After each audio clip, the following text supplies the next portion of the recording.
Hey, how are you? Can you hear me fine? Yeah, I can hear you. Okay, good. Okay, let's go ahead and get started since it's 12:30. Okay. Thanks everybody for joining us today. We're talking about volunteer services with Theresa. Theresa, do you want to kick us off with telling us a little bit about yourself and what brought you to Meals on Wheels? Sure. I was born and raised in Louisiana, and I moved to Austin around fall of 2004. I got my bachelor's degree from LSU in psychology, and then went on to Louisiana Tech and got my master's program or master's degree in human ecology and child and family studies.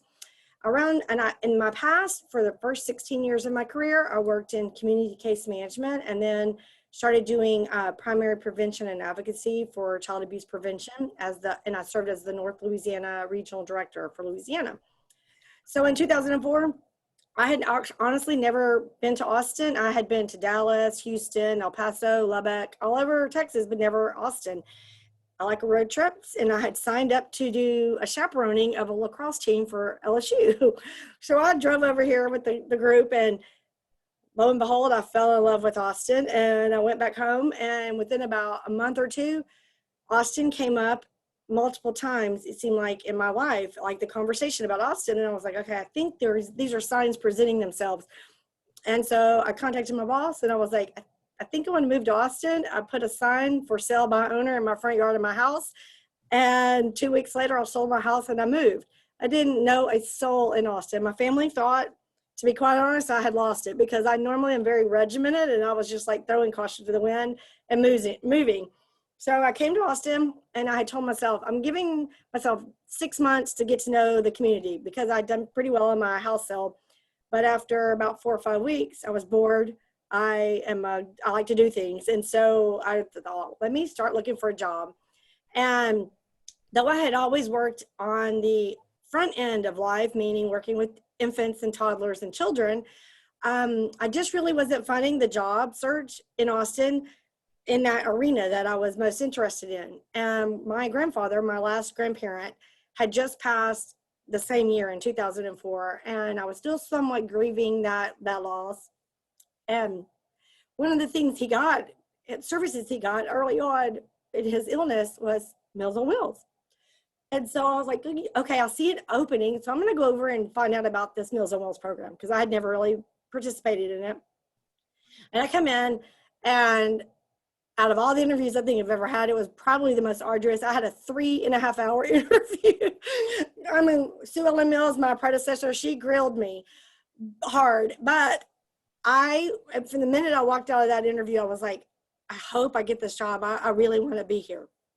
Well, long story short, I got the job in November, and I started working as the operations manager position, which was a new position for Meals on Wheels. From what I had learned is that the Meals program had been around since 72, but it had been a smaller program for many years, and it had just recently had major growth, and now it was like a moderate sized program, but a lot of the infrastructure was still lacking. And so with the Meals program, we needed to enhance our delivery system, our volunteer system, and so they created an operations position, which is what I got.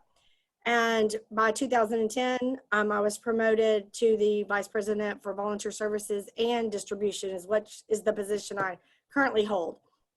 What that is, as I'm over managing and oversight of our volunteer services department, we do recruitment and training of all of our volunteers, as well as volunteer management and retention and recognition.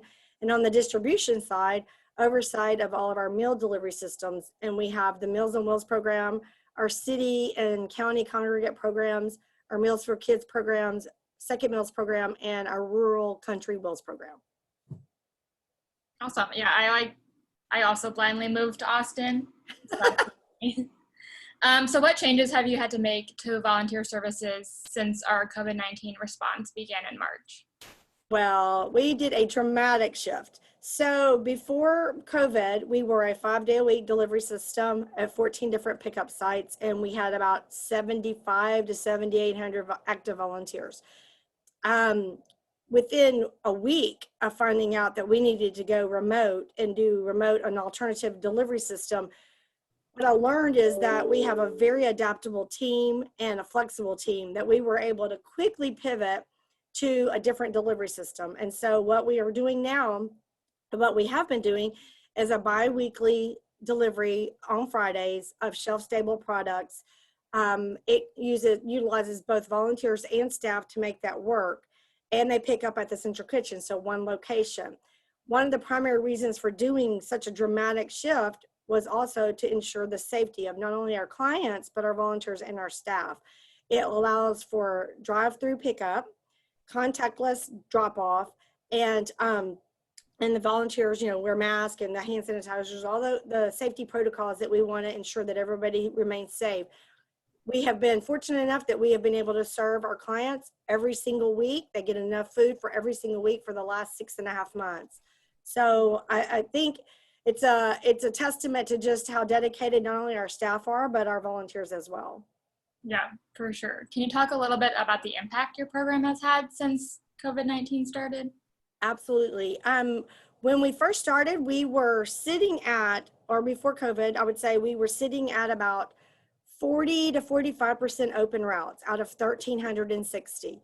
We had been able to utilize, for the last 3 years, we've been actually functioning as about 94% of our coverage has been by volunteers and 6% by staff. So it's an outstanding, phenomenal, volunteer to staff ratio.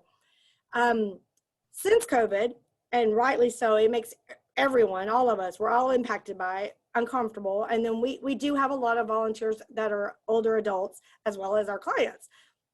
And so what has happened is we've lost at least, I think about 2,000 volunteers, 2,200 volunteers have quit. But we also wanted to find out who was comfortable to return to our, like whenever we are able to go back to our normal operations. So during July, August, we started doing surveys to find out, were you willing to come back when the first shelter in place orders were August 15? Like who would be willing to come back at August 15, then maybe in the fall, and then maybe after January. What we learned with that first push is that about 49 to 50% of our volunteers were ready to come back by October 1st. However, between August and October 1st, what happened was the orders were pushed back again till December 15th, which also only raised alarm a little bit more. So the numbers started changing. And so where we're sitting at right now is about 29% of our total volunteer population is willing to participate right now, and they're comfortable in their own, personal lives. And of those, about 15% are helping us on Fridays. Open routes went from 45 to 283. I remember the day I sat at my office and finally figured out the assessment. Like I'd been looking at this and studying this for a few weeks.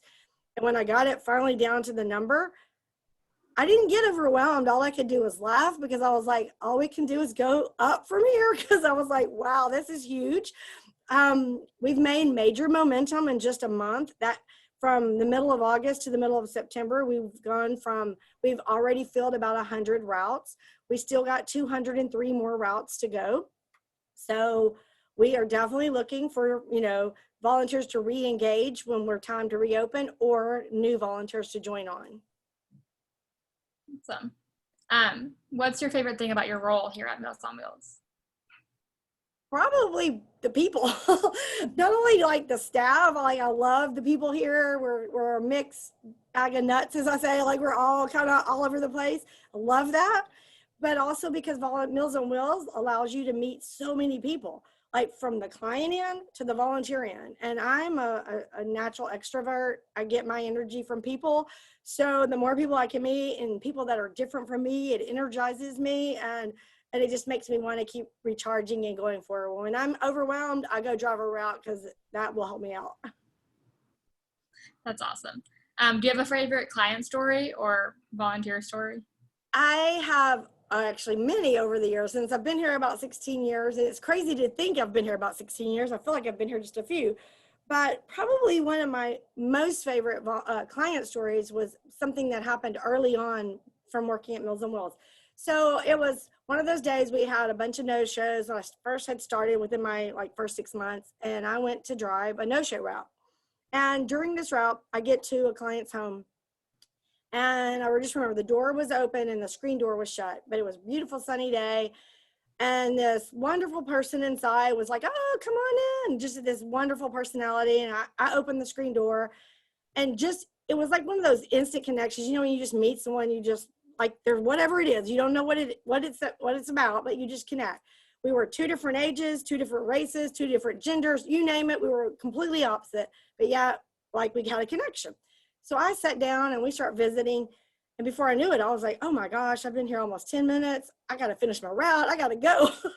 And so I asked the guy, I was like, can I come back by and visit you sometimes? Because this has been a delight talking to you. So over the next 2 to 3 months, when I would be zipping through East Austin, whether I was driving around or not, I could just be going to a meeting or on my personal time, I would pop in and say hi to him. And so this was like kind of a routine. And about 3 months into it, I just remember the day I was like, I'm going to go take this route. I want to go see Mr. So-and-so. And I get there and the door's shut. There's no plants on the porch. And I was like, my heart just was like, oh my gosh, what happened? And so I peek in the window. I don't see any furniture. And I just was devastated. So I go next door and kind of intrusive, but I knock on the door of the neighbor. I'm like, do you know what happened to so-and-so? And they're like, I think he moved to a nursing home. So I come back to the office and I contact client services and I'm like, is there any information you can give me? Because I've really bonded with this person. And they gave me the name of the nursing home, but of course, HIPAA laws, when I called the nursing home, they couldn't confirm that he was a patient there or not because I'm not a family member. And but I did have the contact of the emergency contact number. So I contacted his brother. And unfortunately, when his brother got on the phone and I told him who I was, it was like the most uncomfortable moment where he told me, he just passed, last night. And so I told him who I was, and he said, oh, honey, he knew who you were. He's been telling his family all about you because you've been bringing sunshine to his life. And I was like, well, he's been bringing sunshine to my life. And what I learned during that call was from the minute I met that client, he was already in hospice. I never knew it. He never said a word. That he was already terminally ill and knew he was dying. And yet he brought like such a warmth to my heart. So after that day, I was just like, I get it. I get how you can connect with someone and you can give back to them, but they give back to you. So what I've told volunteers over the years, it doesn't matter if it's just for a few minutes, if your route's short.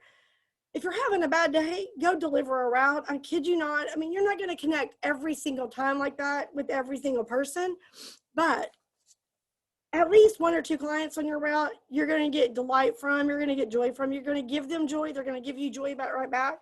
When I walk up to a door and I have a client look at me and go, oh, honey, I love your ears. I love your earrings. I love your shoes. I love your purse. I just start laughing because I'm just like, I so needed this. I'm bringing you food and connection, but yet you're giving me something right back. So it is worth, and I think it's worth everything that it gives back to you and what we give to our clients. It's the human connection is probably more than just the food. Excuse me. Thank you for sharing. That was such a sweet story. And I can definitely attest to it brightening your day every time you deliver out. Do you have a favorite volunteer story? Oh my gosh. So one of them would just happen the other day. We have a volunteer called Mr. Phillips. He has been volunteering ever since I started working here. And everybody in the office, we're like, oh, Mr. Phillips is going to volunteer today because he drives literally every single day. And he has 3 different sites that he delivers multiple routes. And on a day, you may only have 1 or 2 routes to give him. And he's like, is that all? Really? I want to do more. And it's just like, I don't know, like a person that carries himself like that, but it's contagious. And when he comes in and he carries himself like that, our staff, it makes us want to rise to the occasion and do a better job. And so it's like those volunteers like that. There's so many volunteers that have stayed with us 10, 15, 20 years. It's amazing. I mean, I've been in nonprofit my whole career and I've worked with volunteers, but I've never worked with a group of volunteers like the Meals on Wheels volunteers because they stick. Like if you get them past a year, people stick. We have a question in the chat. How many clients or stops are on a route and who is filling the 100 open routes? Who is filling the what? The open routes. Okay, so on an average, we try to have 8 to 10 clients on a route. So pre-COVID, some of our central sites the routes started shrinking, and we started seeing them get around 5 or 6, just because, as we know, Austin has become, expensive to live in the city. And as our clients age and cost of living, people are moving further out on the perimeters of Austin. And so as that's happened, we've seen routes growing on the outskirts of Austin and shrinking in the city. So during COVID, we have taken it upon ourselves to restructure our routes to get them back balanced to the 8 or 10 average. The reason we do that is that we try to deliver within an hour. We want to promote, and we try to stick to that formula that you can pick up from your site, deliver your route, and finish within an hour. And we have discovered that around 8 to 10 is the average. So that's where they're sitting at this point in time. When we roll back to regular operations, all the routes will be around those average. This deficit of routes that we're in right now, it is just, we have volunteers coming on Fridays, and our distribution team have been rock stars. They have taken on so many more routes during the COVID. They deliver with us, with the volunteers, on Fridays, and then they deliver extra meals to second meal clients and seventh meal clients. And in October, they're going to start delivering to special schedules clients. And so they've helped absorb a lot of those open routes. Yeah, they're awesome. Mm-hmm. So you did talk about how people can help your program right now is by volunteering, either by returning or by becoming a new volunteer. Can you talk about how volunteer training has changed since everything started? Oh, yes. So initially we shut down all volunteer training. The last face-to-face training was in March 12th. And initially we had no volunteer training. Now that we are working on the reopen phase, we have now shifted to a virtual training. It's being offered every Tuesday and every Wednesday at 11 o'clock. And if those days don't work out, our recruitment team can coordinate something with you. It's being virtual, it makes it a lot more fluid and flexible to do. We'll send the orientation, the actual training that you would normally come in and see. We have it on a link now that you can watch that on your own, on your computer, and then you go through the virtual, and we'll go over all the stuff, and then complete the application and can get you set up. If a person wants to go ahead and join now, they can sign up now and begin immediately helping us on alternate Fridays, or simply wait until January when they want to take an open route. And that is really what we're trying to push right now. We obviously still need volunteers to help us with COVID delivery, but we do have active volunteers that are helping us. Our main priority right now is trying to fill those 203 routes come January. We're shooting to, right now, our target date to reopen is January 25th. So if we can get as many of those open routes filled as possible between now and January 25th, that's what we're stretching for. New teams with people and/or individuals.